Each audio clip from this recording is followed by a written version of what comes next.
So here is the Mul-T-Lock Interactive Plus that I cut for Papa Gleb. Come on, focus. Here's the Mul-T-Lock logo. I cut this area out because I had to, otherwise it'd leave part of the man, since I wanted to show the inside of the lock through this window as well, and the man, what's his name? Pin's pin was in the way. I tried to make it so that the edges aligned properly, so like this edge right here, and I didn't do it, unfortunately.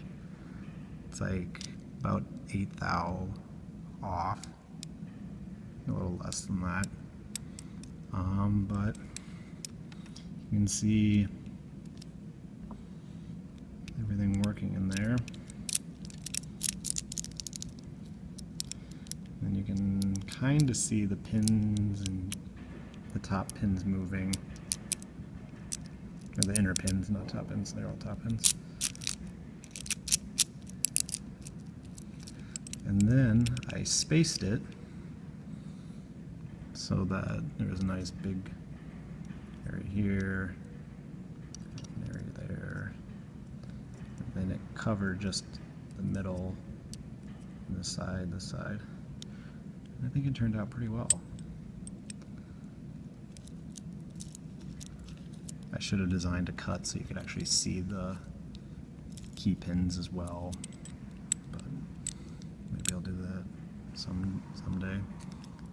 Cool about this lock is that big old